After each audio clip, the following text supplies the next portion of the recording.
1970 का दशक। दुनिया तेजी से आगे बढ़ रही थी।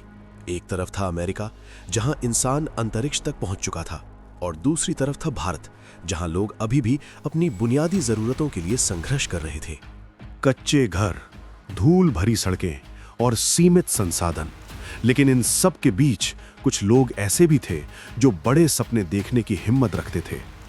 तमिलनाडु के एक छोटे से शहर रामेश्वरम में एक लड़का अपने सपनों को उड़ान देने की सोच रहा था।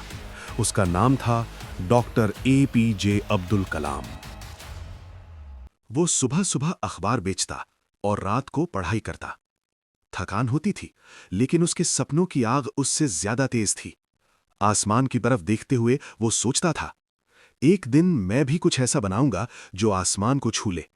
समय बीता, मेहनत रंग लाई, और एक दिन वो जुड़ गए भारत की अंतरिक्ष संस्था इसरो से। लेकिन यहां रास्ता आसान नहीं था। न आधुनिक मशीनें, न ज्यादा पैसा।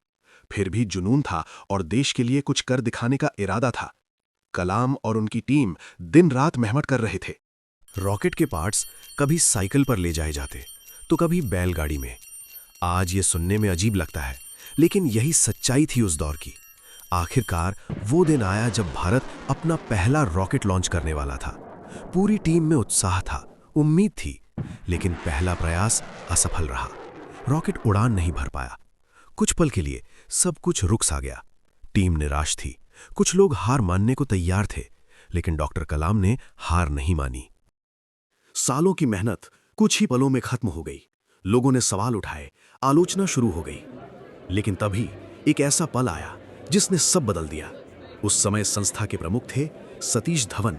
उन्होंने आगे आकर कहा, इस असफलता की जिम्मेदारी मेरी है। उन्होंने अपनी टीम को बचाया और उन्हें हिम्मत दी। उन्होंने कहा, अगली सफलता तुम्हारी होगी। उन्होंने कहा, ये अंत नहीं है, ये सिर्फ शुरुआत है। और फिर शुरू हुई एक नई तैयारी। और भी ज्यादा मेहनत, और भी ज्यादा फोकस।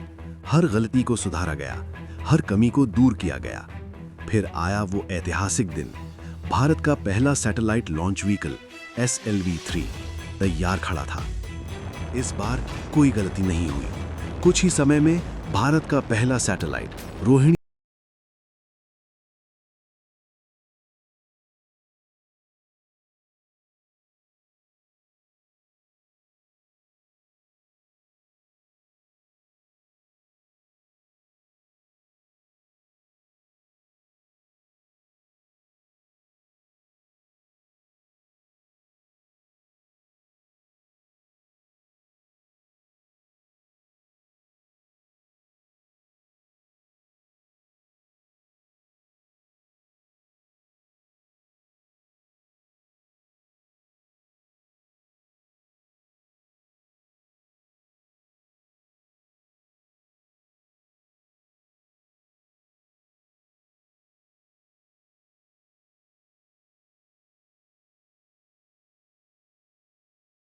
एक इंसान की कहानी नहीं, ये पूरे भारत की ताकत की कहानी है।